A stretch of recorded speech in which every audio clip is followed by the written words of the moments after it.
Hello everyone, welcome back to a new video. So this pour is about the web effect, and I poured it while I was on holiday in Portugal. And again, I have this kitchen towel underneath with, you see it. Where's the fish? And not what people may think. Anyway, I'm using the Artline Honey. It's a rather new resin for me, and I've mixed some colors. The first color is the Wisteria. It's a resin ink from Octopus. I mixed it in my cup and I'm pouring just around the edge with this transparent color. I'm using here the disc mold from MoldsandShapes, and it's their 25 centimeter diameter disc mold. So I'm curious if I can get the web effect with this resin. And I need to admit, while I was on holiday, I didn't have my heat gun with me, because normally when I pour in a bigger mold, I sometimes use the heat gun just to help the resin moving a little bit. So it's challenging this time because new resin for me, new resin, and no heat gun. So I will see how this goes. Anyway, I have here my purple color poured, and now I'm just taking the dotting tool and I'm pouring, or I'm just going around the edges just to see that I get rid of any air bubbles. The Artline Honey is a medium viscosity resin. For me, it's like a between medium and high viscosity, but it might be just medium. But for me, it feels quite thick. It feels thicker than, for instance, the Resin Pro, Art Pro, or the Ultracast from Elechem. So this is really something new. I did one pour with this resin, and this is now my second pour. Anyway, now I'm using some mica powder, and it's a blue tone, and I thought blue and purple, this is a perfect perfect combination, a little bit like mermaid. And I'm very curious how this is going to work. So I'm pouring just a little bit around the edge, as you see. And then I'm taking my white. And for my white, I have the ResinArt white. But you can use the pigment drops. You can use the ocean white from Let's Resin or any other white. I just have here the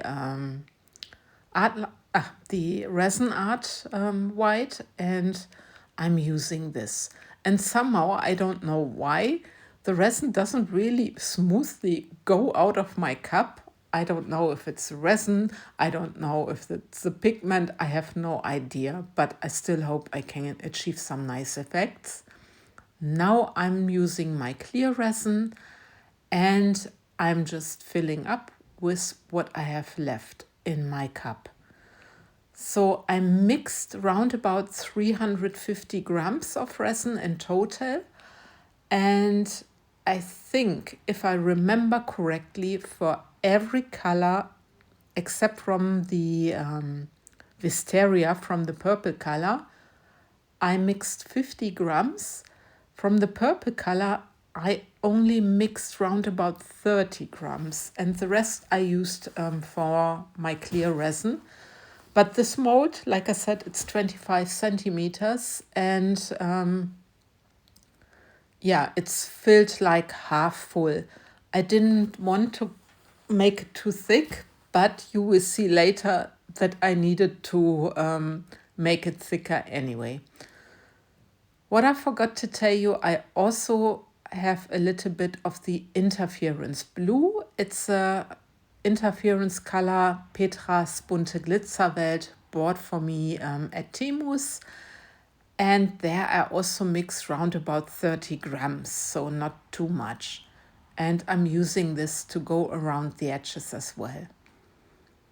And now I'm altering just the colors.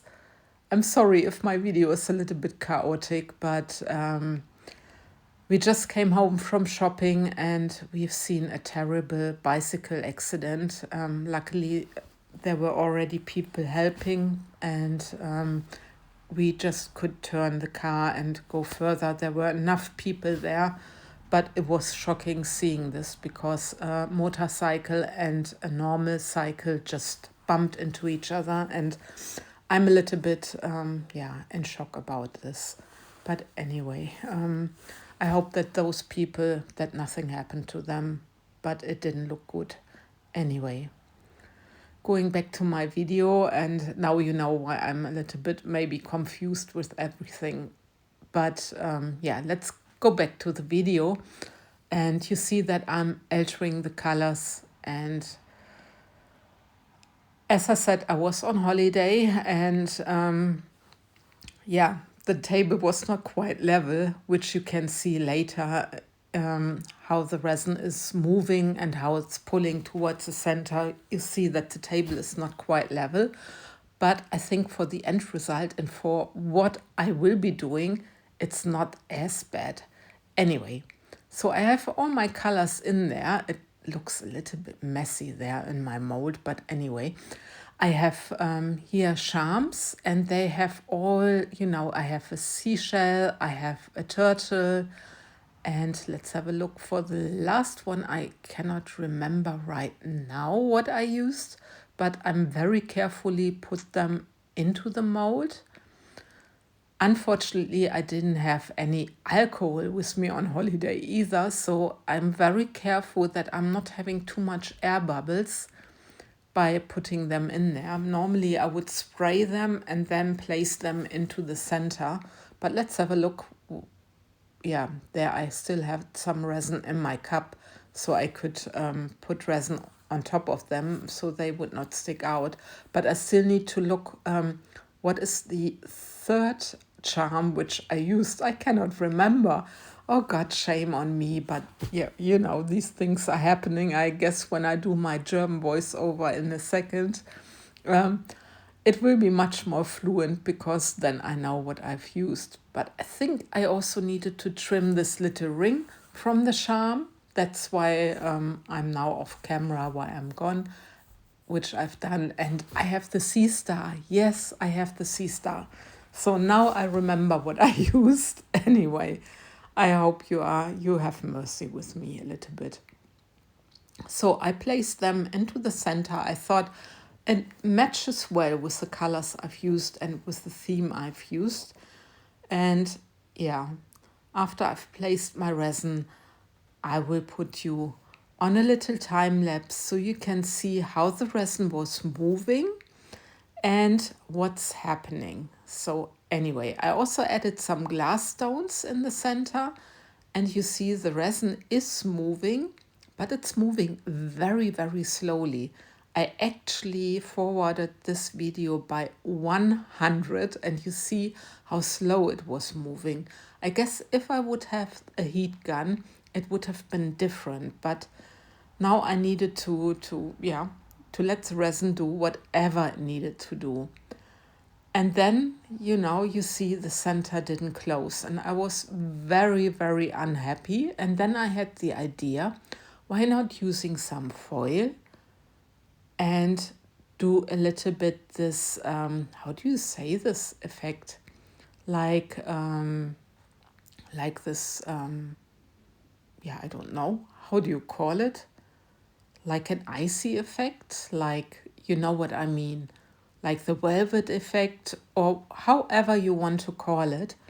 But I thought maybe this is an idea because my resin already thickened up and I could still place this foil, and I thought maybe it's a good idea and I can really rescue my pour. So let's have a look how it's looking afterwards. But I thought, try it. If you don't try it, you don't know how this is going to turn out. So you see, it's also the first time I'm doing this technique, and I'm quite nervous. Anyway, this is now the same evening, or the same day in the evening, because I poured in the morning, this in the evening. And you can see there these effects. And I'm using again the interference blue. I don't know if I needed to do this step, but I thought I just do it, and then I will fill up my mold again with some resin, but I won't be using black.